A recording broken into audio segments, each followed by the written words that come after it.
For your safety, please read it as soon as possible. Without a Trace by Mary Hannah, published by Orion Books, and this is Capital Crime's Crime Book of the Year, and it is set mainly around Heathrow Airport.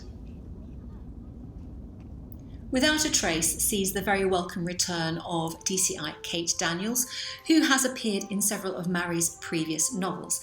Now, she's been in a long-term relationship with Jo Soulsby. Jo, is basically her soulmate, but she feels that Kate, never really prioritises their relationship. She is wedded to the job, and Jo decides it's time to end the relationship. So she decides to draw a line under things, go off, book herself a trip away, and maybe get some headspace. So then Kate discovers that in fact a jet or an airliner has gone down flying from Heathrow to New York, and suddenly it becomes all too clear that Jo has booked herself or had booked herself on that very flight. And you can imagine the devastation knowing that will have caused for anyone. So with this trauma going on, Kate decides she's going to head down to London, where she can be closer to the action, she can get a feel for what's going on, and she can also check if Jo in any shape or form could possibly still be alive.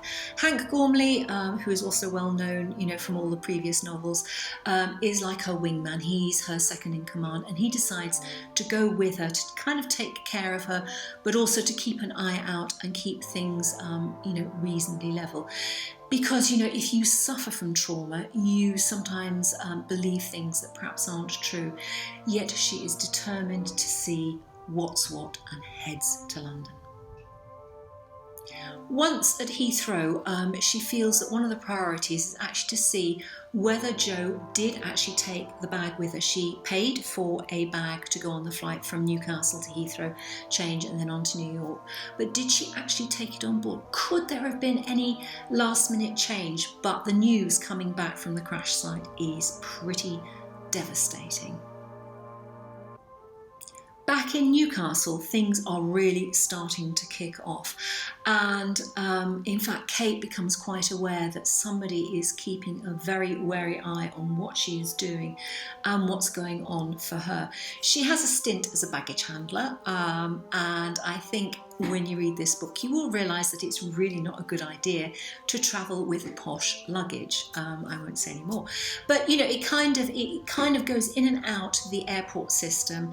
She gets herself in there because she is a very determined woman, and she really wants to get to the bottom of why this plane seemingly exploded, fell into the sea, and she has a real iron will. So it's really nice to see her, have her own story once again. And I think if you are looking for a good crime novel with a bit of a flight theme, and of course flying these days, and I read this during COVID, just isn't on the agenda. So that feels quite poignant as well. But, Without a Trace by Mary Hannah, give it a go. I really enjoyed it.